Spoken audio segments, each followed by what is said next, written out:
Hey everyone, welcome back to the Book Vandal Shop. I have an antique store haul today to share with you. Actually, it's from more than one store. So Dakota, my daughter, was home over Christmas break from school, and so we took that opportunity to visit a few antique malls and antique stores in our area. And I don't have a lot to share with you, but what I do have I think is kind of cool. So I'll just go through those. This is a 1948, so it's not in the best condition to be from 1948. I have things that are actually older than this that are in better condition, but I don't know. I just, it caught my eye and I still like it. So it's a lady's birthday almanac, 1948.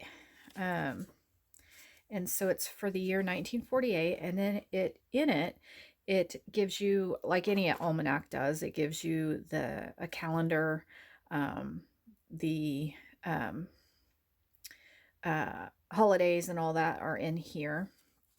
And then it does talk to you about the like here it says eclipses. There'll be 3 eclipses in 1948, 2 of the sun and 1 of the moon, and it gives you the dates for those. I'm going to reach up here and grab my reading glasses.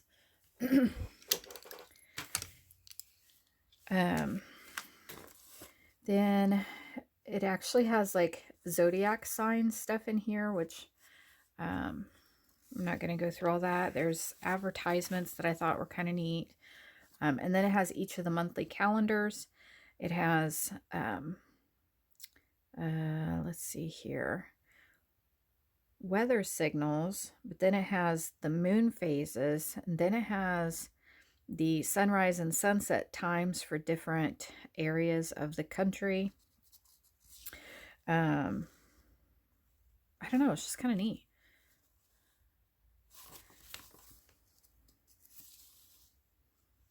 And then this Black Draught, evidently that was the company that sponsored the almanac, because their advertisements are through here all over. And I got to reading on the box label here and on some of the other product labels. Apparently it was a laxative. So, like it says, there's no reason why laxative taking should be a time for children's tears, not when syrup of black draught is so pleasant tasting, so easy to take. It is made expressly for childhood needs. It's like, I've never seen laxatives made to sound so exciting.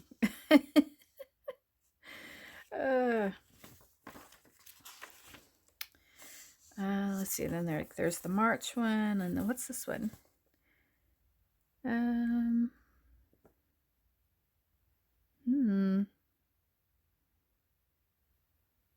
don't know what this is. Some kind of tonic.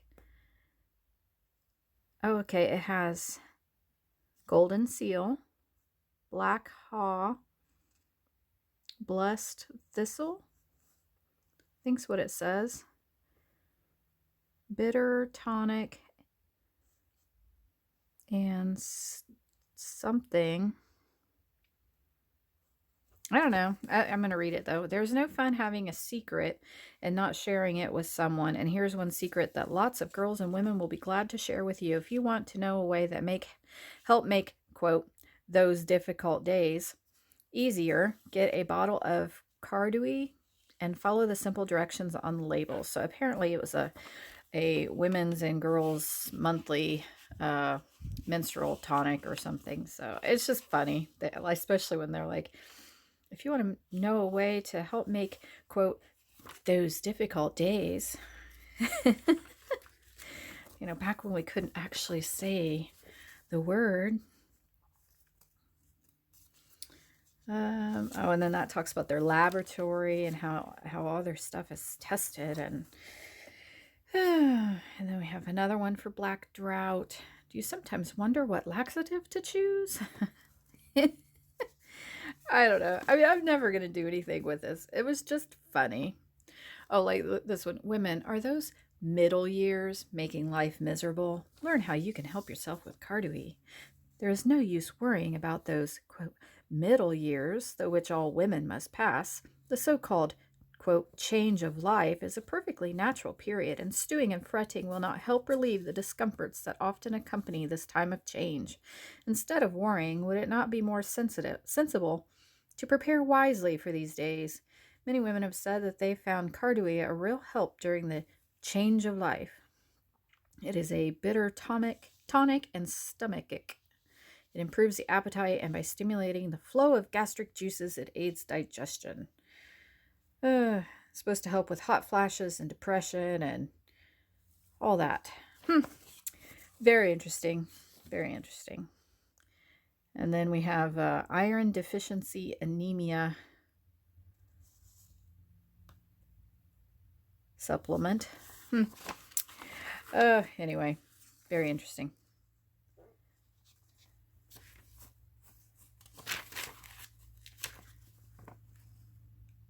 Cleanliness and charm go hand in hand. Protect your internal cleanliness with cardoseptic. Oh boy. Anyway, I just thought that was good for a chuckle. Let's see. Then there were these. These are from the Singer Sewing Machine Company. And they were evidently collectible advertisement cards. They are from 1926, 1927. And they are in really good condition. So there's a different advertisement on each one. Singer 20. Now, I don't know that these are actually like originals or whether or not these are reproductions. They're still really cool nonetheless, and they're in really good condition. A little dirty, a little, a little banged on the corners and all that, but there's a different sewing machine advertisement on the back of each one of them. And then on the front side, there is a different bird. So aren't those neat? And every one of them is different. Doesn't seem to be a duplicate in here. Catbird and rose-breasted grosbeak, tanager. So anyway, I just thought they were really cute, and they would be pretty in a journal. Especially these that don't really have an actual picture of a sewing machine on the back. Like you could glue paper to the back of that and make a really pretty journaling card out of that. I don't think I could scan these and put them in my shop for the reason that Singer Sewing Machine Company is still around. And I don't know that these are actual like 1926, 27 originals, or whether or not they're reproductions, and whether or not Singer has updated their copyright on those. So you won't see those in my shop as a digital or anything. Let's see. Then we have this little book here. It is from 1903, 1904. It's an engagement book or a date book or a diary, whatever you want to call it. Not in great shape, but it is 120 years old. So not too bad a shape considering. And then it has just a blank place for you to write your commitments or your engagements in. So I have no idea what I'm going to do with it. I just thought it was cute.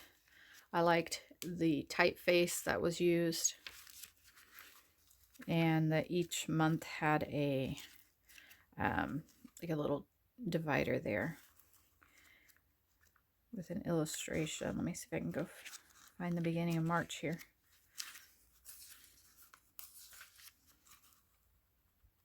See, and each one's different, so I thought that was kind of neat. Came out of Indianapolis, it says. Berterman Brothers Company, Indianapolis. So evidently it was, one of those freebies you get from companies. Then let's see. Then I found some bingo cards. Thought these were kind of fun. There are, I don't know, I'm guessing there's maybe 10 in each stack. So there's those. There were red ones. Whole stack of those. Probably 3, 6, 9, 10. Yep, 10 of those. 3, 7, 10. Yep, 10 of these. So those were kind of neat. Then there were some Christmas cards, some old Christmas cards I found. And whoever had these, I don't know if they did it at the time the card was given or not, but they wrote a date in them. So like this one says 1952. I thought this one's cute. This one says 1946. And I'm not sure why the person wrote in them. So they, like this one and this one both say Shirley and Jean. So like this was signed by Grandma and Grandpa, and this one was signed by Rosemary, but then whoever had them wrote Shirley and Jean. So in other words, maybe it was sent to Shirley and Jean, and then it has the date 1946, and this one was from 1947. So I'm not sure what that's about. Maybe somebody was going through old papers and they were trying to... This one's from 1944. And they were wanting to make sure they went back to who they needed to go back to. I don't know. 1945.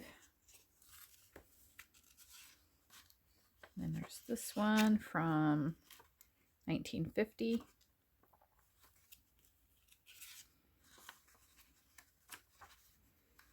1951.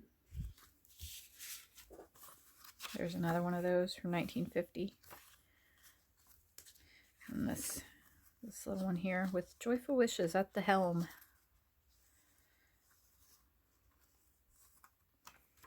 (1948) is written on the back of that one. So I don't know, they're really cute. And what I also found interesting is that these greeting cards, they're a lot like what we would make on a home printer today.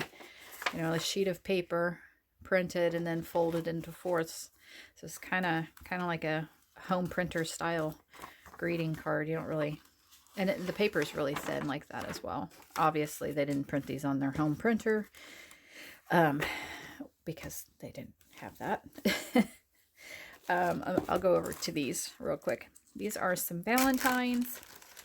I'm not going to go through all of them because there is a big stack of them, but they are really cute. So, dear Valentine, I couldn't fancy anyone but you to send this little Valentine to.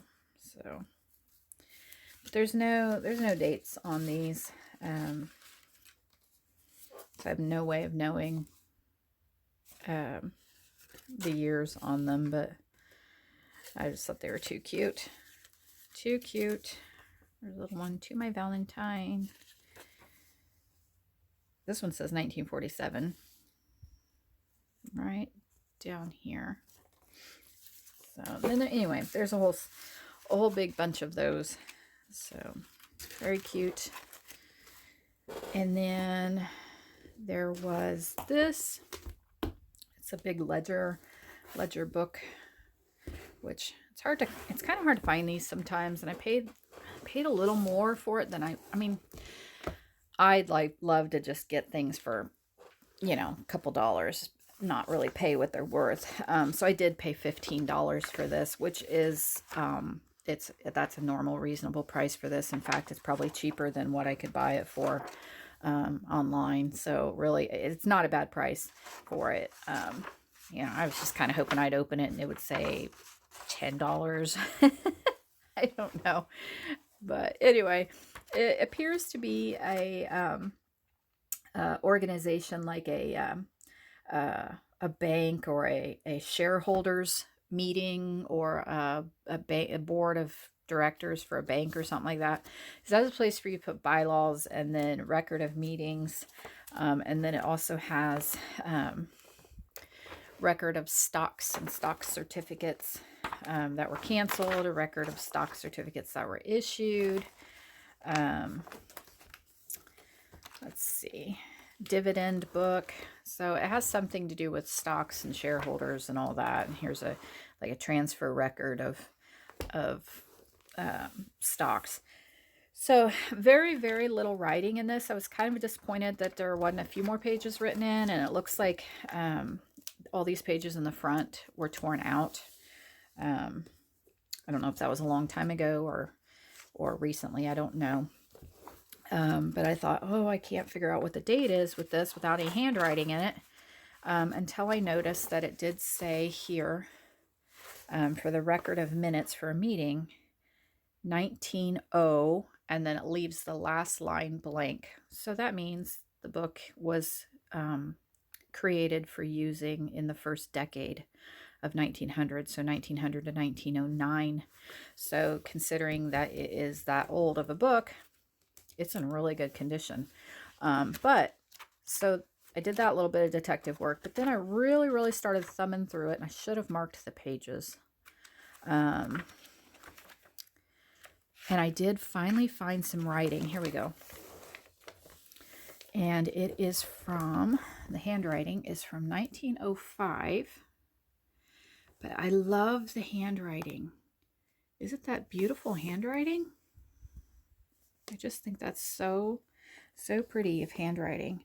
But I see some local towns in here. Covington, Indiana. That town is about 20 minutes from me. So it's very, very local. Of course, I doubt I'll find any of my family members' names in that, because yes, I had family members from this area, but no, they didn't have any money. So they're probably not in here, but I'll give it a glance over anyway. But I just thought this was really neat. Richmond, Indiana. That's a little farther away. That's on the other side of the state. Union City, Indiana, and then there's even some Kalamazoo, Michigan was in here. So I'm really not sure what organization that the book belonged to, but it was interesting to finally find some writing in it. And I think there was one page of writing, and I probably won't find it now. I should have marked them last night. I was on the phone with Judy, and we were crafting together, and I did finally find a page that had writing in it, and we both agreed the handwriting there is just too beautiful. So I was glad to find that. But anyway, I think there is one more page of handwriting. But anyway, started at 1905 through 1907. So very cool. And then one last thing, and I'm going to show you this, but please do not be offended. This book does not hold my viewpoints at all on the names given to people or races. So just please keep in mind that the book is from after 1946. So I'm assuming 46 to 50, somewhere in that time period. And I didn't even notice it until I got the book home. I just thought, oh, it's such a neat book. Indiana Republican poll book. And I thought, oh, it's very neat because I guess back then they went door to door and wrote down the name and address of voters, and then they checked off whether or not they voted in the primaries or the general election. They wrote if they were man or woman. They wrote down if they were a veteran of the First War, the Second War. But then they also had a place there that I'm not even going to say to dictate race. And so I didn't even notice that when I got it until I got it home and really started looking at it. So I am sorry for that. I apologize for that. But anyway, the other thing I thought was interesting is they wanted you to designate whether or not in one of the columns your voters' party affiliation, but also your adherent to any minor parties. And the minor parties included U for Union, P for Prohibitionist, S for Socialist, I for Independent, D for Doubtful. Okay, got a little personal in there. But anyway, piece of our history. Not crazy about the wordage used there at all, but it is a piece of Indiana history. So you won't be seeing those pages in any of my journals or anything like that. But I did want to share that with you, a little piece of Indiana voter history. So that is all I have to show. I did get a small table to put in my kitchen. I have a really big kitchen, and I have an island in the center of the kitchen, and then but the table, the dining table's in another room. So we do find ourselves just kind of standing around the island. We have 2 stools at the island, um, but we still find that, you know, a couple of us are still standing around the island while we're eating. I don't know why we just don't go set the table. It's just we love to be in the kitchen. So I did find a little small table that would seat 2. It's I wouldn't say it's an antique, it's vintage. I would say mid-century from the 40s, something like that. But it looks really cute in my kitchen. I did find that. So, but I'm not gonna go video that. But that was one more of my big finds. So anyway, I'm going to let you go. Keep an eye out. I'm going to have a bunch of videos that are going to be dropping over the next several days because I was playing catch up on doing some box unopenings from Your Creative Studios. So I dropped one of those earlier. There'll be another one out in the next day or two, and then there'll be another one out in the next day or two. So I'm just trying to play catch up from everything from the fall and from, you know, being busy in the fall and then from the holidays and all that. So keep your eye out for all these videos that should be being uploaded over the next week or 2. All right. Take care, everyone. Stay healthy, stay safe, stay warm. Take care. Bye-bye.